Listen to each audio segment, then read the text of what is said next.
supaya nggak terlalu lama waktunya. Oke deh, untuk hari ini itu nanti adalah kasus SPT Badan, yaitu PT Markus.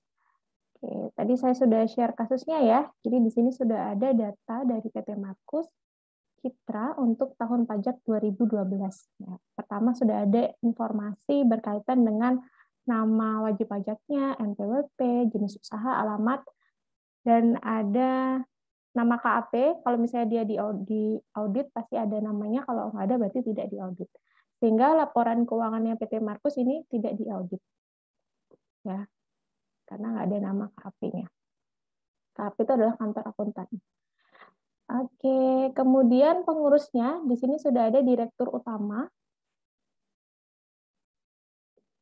NPWP-nya juga sudah ada, kemudian ada pemegang saham, ada Tuan Budi, Tuan Kusnandar, dan ada Citra Jen. Jadi ada 3 untuk pemegang sahamnya. Masing-masing saham yang dimiliki adalah 40%, 40%, dan 20%. Jadi data ini akan berfungsi saat kalian mengisi SPT tahunan badan. Gitu. Kita lanjut lagi ya. Kemudian di sini ada informasi laporan keuangan, ada penjualan netonya, ada HPP, laba, dan sebagainya, ada biaya-biaya, dan ada penyusutan yang dikeluarkan oleh perusahaan. Ada dividen juga dari Bank BRI sebesar 85 juta. Kemudian menerima hadiah dari bank atas rekening giro, ada bunga deposito, dan ada jumlah penghasilan dari luar usaha. Lanjut, ada data untuk perhitungan HPP atau harga pokok penjualan. Selain itu, untuk data tambahan bisa disimak kembali tanggal yang pertama ya, ada THR dan bonus yang sudah dipotong PPh pasal 21. Kemudian yang kedua, ada biaya fasilitas dan imbalan lainnya, terdapat biaya sebesar 20 juta untuk kepentingan pemegang saham.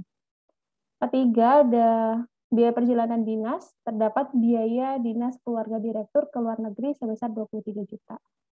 Kemudian ada biaya telepon, rumah direksi 5 juta, telepon rumah pemegang saham sebesar 2.200.000. Ada pencadangan piutang tak tertagih, kemudian yang keenam ada pajak-pajak yang dibayar, termasuk PPh pasal 25. Ketujuh, ada mobil yang dibeli bulan Juli, ini nanti masuknya ke dalam aset ya. Aset berupa mobil, harga perolehannya adalah 820 juta. Ini saya perbesar lagi kalau kurang jelas. Lanjut, ada aset berupa bangunan. Bangunan ruko, harga perolehannya 850 juta. Dan ada peralatan. Oke, lanjut lagi ada dividen yang diterima dari Bank BRI, dividen dari Les SLT di Singapura. Kemudian yang ke-12, PT Markus melakukan penyerahan barang ke bandara negara yang dananya dari APBN sebesar 800 juta. Selain itu, melakukan pembelian lokal, juga melakukan impor dengan nilai impor adalah 500 juta. Nanti poin yang ke-13 ini, masih ingat ya, kalau impor barang dia punya API atau enggak. Kalau misalnya punya API berarti tarifnya lebih kecil ya. Dari penjualan neto terdapat penghasilan dari persewaan mobil yang sudah dipotong PPh pasal 23. Nilai sewanya adalah 20 juta. Dan sewa mobil tersebut ke PT GrowFood sudah ada NPWP, bukti potong, dan tanggal pemotongan. Biaya pemasaran adalah biaya promosi dengan daftar nominatif dan dilampirkan. Kemudian yang ke-16 adalah penghasilan dividen yang berasal dari dalam dan luar negeri adalah penghasilan teratur. Oke. Pertanyaannya di sini nanti teman-teman akan diminta untuk mengisi SPT tahunan PT Markus Citra untuk tahun 2012. Oke. Jadi stepnya nanti saya jelaskan dulu ya. Sebelum bisa mengisi SPT tahunan kan ada langkah-langkahnya dulu. Yang pertama adalah kalian harus membuat laporan rekonsiliasi fiskal. Oke, waktu itu sudah diajarin ya, gimana membuat laporan rekonsiliasi fiskal. Nanti kita analisa dari informasi tambahan di sini, mana yang akan masuk ke koreksi positif dan mana yang akan masuk ke koreksi negatif. Gitu. Masih ingat ya? Koreksi fiskal? Insya Allah masih Insya Allah, oke. Gak apa-apa, nanti pelan-pelan aja sambil kita bahas bareng-bareng. Kita analisa dulu aja ya, supaya nanti waktu di tabel Excel-nya kalian lebih gampang. Kita mulai yang pertama. Ada THR dan bonus yang sudah dipotong PPh pasal 21. Nah, perlu dikoreksi nggak?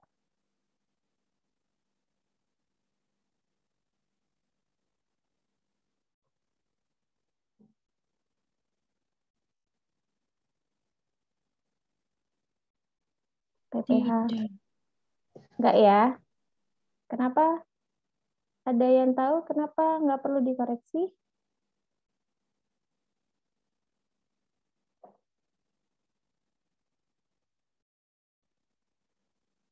Yang pertama karena dia sudah masuk ke pajak penghasilan 21 ya, gitu. Kemudian yang kedua, biaya fasilitas dan imbalan lainnya terdapat biaya sebesar 20 juta untuk kepentingan pemegang saham. 20 juta untuk kepentingan pemegang saham. Fiskal positif. Oke, fiskal positif ya. Kenapa? Karena di sini dia untuk kepentingan pemegang saham. Saya tandain ya di sini. Nanti fiskal positif. Kemudian yang ketiga, biaya perjalanan dinas untuk keluarga direktur ke luar negeri. Fiskal positif. Oke, positif. Sama ya. Kenapa? Karena ini nggak ada kepentingannya sama perusahaan, ya kan? Ini untuk kepentingannya si pemilik atau direktur. Sehingga kita harus koreksi positif. Lanjut yang keempat. Biaya telepon, direksi, dan rumah pemegang saham. Sama ya, fiskal positif. Oke. Sama. Kita tandain aja, nanti kalian tinggal masukin ke Excel-nya. Kemudian ada pecadangan piutang tak tertagih, hanya berupa keputusan sepihak direktur, belum ada proses pemberitahuan ke Dirjen Pajak.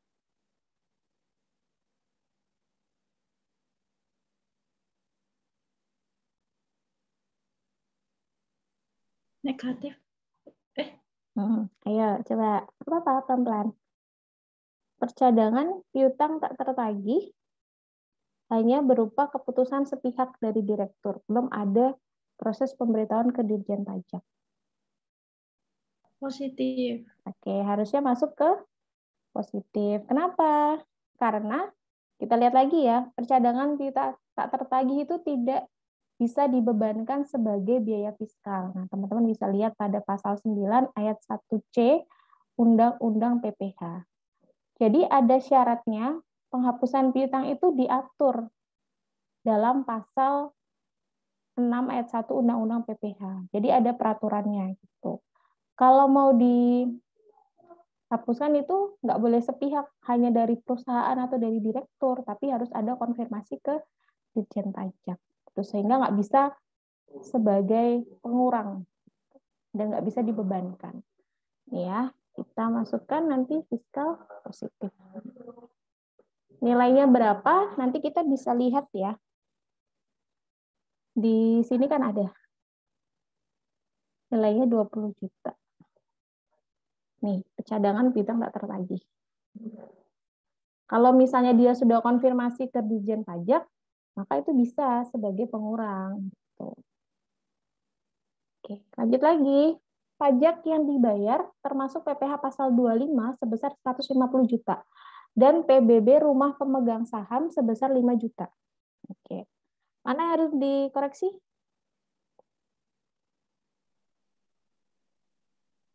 PBB. Oke, PBB.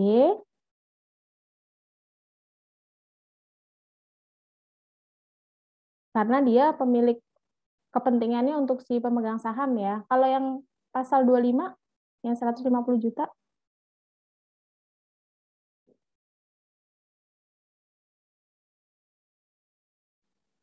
di positif atau di negatif?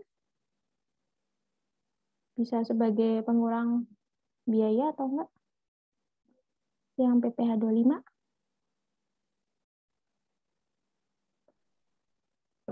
Oke, kita bahas bareng-bareng ya. Untuk PPh pasal 25 ini kan dia adalah angsuran ya. Angsuran PPh pasal 25. Merupakan pajak penghasilan yang tidak bisa dibebankan sebagai biaya fiskal. Kenapa? Tetapi dia bisa dikreditkan gitu. Nggak bisa dibebankan sebagai biaya tapi bisa dikreditkan untuk PPh terutang nantinya. Jadi tetap dikoreksi ya. Nih ya. PPh 25 nanti akan kita gunakan waktu misalnya udah ketahuan nih pajak terutangnya adalah 200 juta. Kan kita mau bayar kan 200 jutanya. Tapi kita punya kredit pajak. Kredit pajak kan macam-macam ya, ada 23, 25, 22 itu kan dijumlah dulu kredit pajaknya supaya kita tahu berapa sih yang harus kita bayar kekurangannya. Jadi yang di 25 ini bisa dikreditkan, tapi nggak bisa sebagai pengurang biaya. Jadi saya kasih warna aja ya. Harus dikoreksi. Yang PBB juga sama, harus dikoreksi. Masuknya ke fiskal positif semua. Kalau PBB tadi udah benar ya, tadi ada yang menjawab juga harus dikoreksi positif. Kenapa? Ya karena tadi termasuk biaya untuk kepentingan pribadi pemegang saham, sehingga tidak bisa dibebankan sebagai biaya fiskal. Jadi teman-teman bisa lihat di Undang-Undang PPh, pasal 9 ayat 1. Oke, lanjut ya. Ada nomor 7. Mobil dibeli bulan Juli tahun 2008, masuk ke golongan 2 atau kelompok 2, penyusutannya menggunakan garis lurus, harga perolehan mobil sebesar 820 juta. Golongan 2 atau kelompok 2 itu nilai umur ekonomisnya berapa? Ada yang masih ingat nggak? Menurut pajak ya? 8 tahun. Oke, 8 tahun ya. Sip, benar. Jadi ini nanti kalau misalnya harus menghitung tabel penyusutan, jadi kalian udah tahu. Kalau golongan 2 nanti 8 tahun. Oke, kemudian kita masuk ke bangunan. Bangunan ini berupa ruko, harga perolehannya sebesar 850 juta. Kalau bangunan, umur ekonomisnya berapa? Dia masuk masa manfaatnya berapa? Lupa, 20 tahun ya? Ya. Oke. Nanti metodenya pakai garis lurus kan ini? Sama. Semua menggunakan garis lurus. Lanjut untuk peralatan kantor. Oke. Peralatan kantor itu diperoleh bulan Januari ya. Harganya 75 juta. Masuk ke golongan 1 atau kelompok 1. Umur ekonomisnya masih ingat? 4 tahun bukan? Oke, benar 4 tahun. Iya. Sehingga nanti peralatan masa manfaatnya 4 tahun, kemudian mobil 8 tahun, bangunan berupa ruko 20 tahun. Jadi kalau mau ngitung penyusutannya, kan kita harus memastikan nih, penyusutan dengan fiskal dan komersial udah sama atau belum. Karena kalau dalam akuntansi, kalau penyusutan menurut komersial, dia kan masa manfaatnya atau umur ekonomisnya lebih banyak ketimbang dari fiskal. Contoh nih, kalau kelompok 1 di fiskal 4 tahun, kalau di komersial itu 5 tahun. Kemudian kelompok 2 di fiskal 8 tahun, kalau di komersial itu adalah 10 tahun. Sehingga karena perbedaan masa manfaat atau umur ekonomis, maka penyusutannya pasti berbeda. Gitu. Jadi paling nanti hanya cross check aja sih, apakah dari fiskal sama komersial itu ada selisih atau enggak. Ada yang perlu dikoreksi atau tidak. Kalau misalnya enggak, berarti kita langsung bisa input penyusutan fiskalnya berapa. Oke, lanjut lagi untuk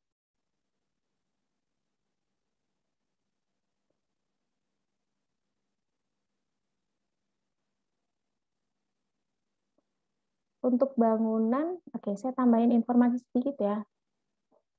Untuk bangunan ini ternyata dia adalah HGB, hak guna bangunan. Nanti sehingga harus ada yang dikoreksi.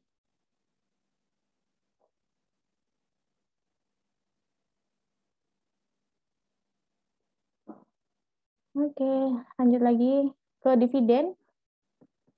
Dividen dari BRI itu diterima setelah dipotong PPh, kepemilikan sahamnya tidak lebih dari 2%, sudah ada bukti potongnya. Oke, yang ini gimana kalau yang dividen? Dividen dari BRI akan dilaporkan dalam jumlah neto setelah dipotong PPh pasal 23, tarifnya itu adalah 15%. Berarti perusahaan akan membebankan PPh yang seharusnya tidak bisa dibebankan sebagai biaya fiskal.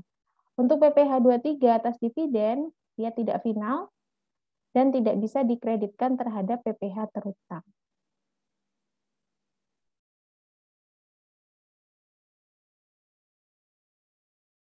PPh 23 atas dividen tidak final. Oke, kalau dividen ini berarti nanti bisa dikreditkan. Ini sebagai kredit pajak, mungkin harus di-highlight ini ya, dividen dari BRI. Nanti tinggal dicari aja nominal dividen dari BRI berapa. Coba kita lihat. Dividen dari BRI, nah 85 juta.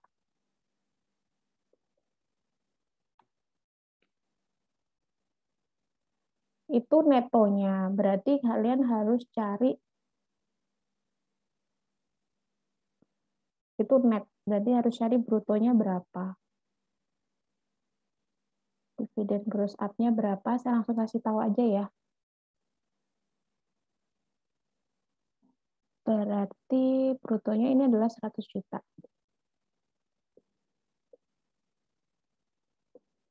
Jadi pakai Excel aja biar gampang. Kemudian dividen dari Les Ltd Singapura diterima bersih setelah dipotong pajak sebesar 40%. Nanti dilihat juga dividen netnya diterima berapa di data di atas ya.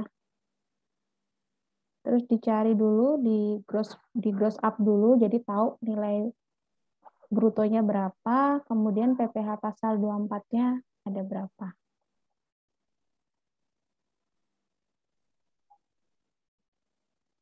Coba kita lihat dividennya, biar saya hitungin sekalian aja. Kalian tinggal, biar nggak terlalu banyak. Oke, ini nih. Dividen dari Les Ltd Singapura itu kan 60 juta.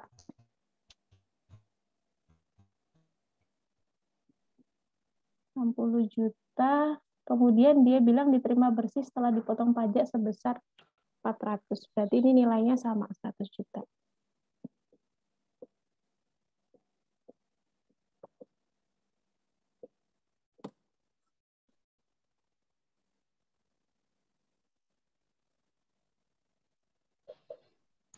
Lanjut, PT Markus Citra melakukan penyerahan. Aduh, bentar nih siapa ya?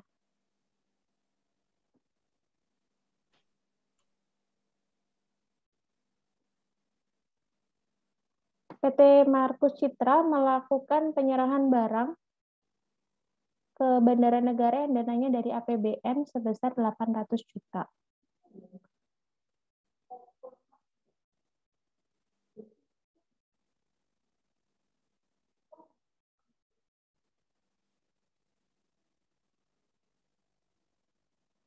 Lanjut lagi, tanggal 3, transaksi 13, melakukan impor 500 juta, kemudian ada API-nya, berarti nanti kalian harus nyari ya berapa sih kredit pajaknya untuk PPh pasal 22.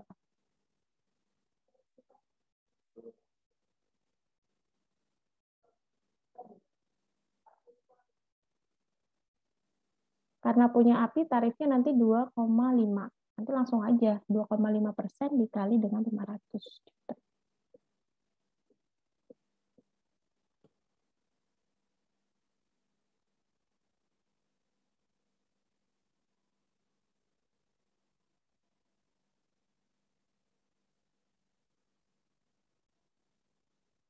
Kalau yang dari APBN, transaksinya 800 juta, berarti kan dia dipotong pajak tuh.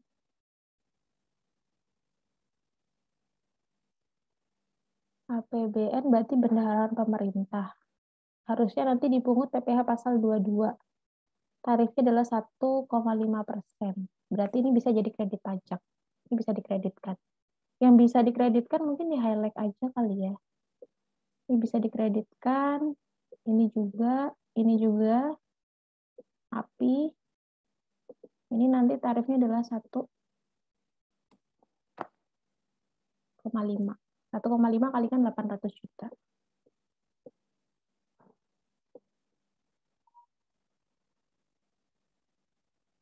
Oke, yang ke-14 itu penjualan neto dari persewaan mobil.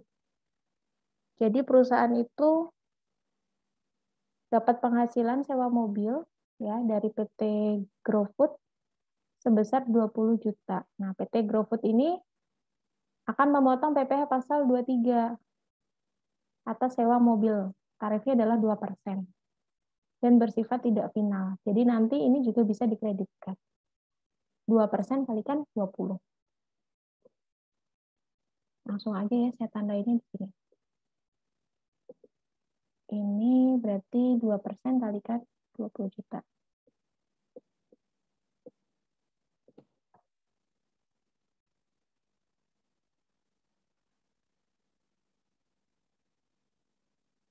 Oke, udah nggak ada lagi.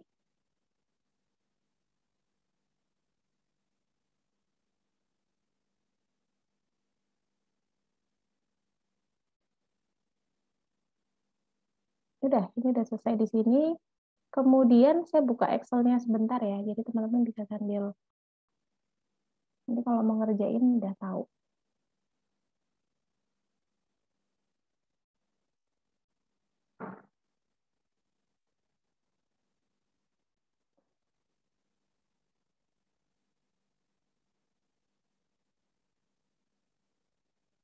Oke, ini enaknya kalian udah nggak buat manual lagi, karena di laporan komersialnya udah ada di sini. Jadi Excel-nya udah saya buat, nanti kalian tinggal masukkan ke koreksi fiskal aja. Jadi yang mana dimasuk ke fiskal positif dan mana ke fiskal negatif. Oke, terus ini ya, yang tadi saya bilang amortisasi HGB atas gedung kantor, ini nanti diamortisasi. Lanjut yang di bawah, ini adalah perhitungannya. Jadi berapa laba bersihnya, kemudian penghasilan kena pajaknya berapa, yang dapat fasilitas, yang non-fasilitas, kemudian untuk PP yang dipotong pihak lain yang dikreditkan, ini sudah saya berikan di sini catatannya sebetulnya. Jadi mempermudah kalian gitu. Selain di soal yang kita analisa tadi, ya Excelnya juga udah ada.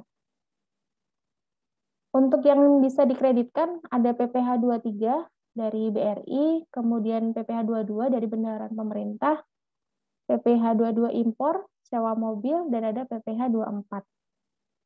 Dan untuk PPh 24, kalian harus menghitung dulu ya, karena ingat kan ada batas maksimumnya berapa. Ini untuk PPh 24. Sudah, kemudian nanti kan ketemu PPh kurangnya berapa. Bisa ditambahkan dengan angsurannya, sebesar 150 juta. Nanti di poin 8 terlihat apakah kurang bayar, nominalnya berapa. Gitu. Untuk hari ini bisa dicicil kerjain ya, mungkin yang dikoreksi fiskal dulu, karena minggu depan kita masih lanjut lagi, supaya satu persatu gitu, pelan-pelan. Ada pertanyaan dulu guys?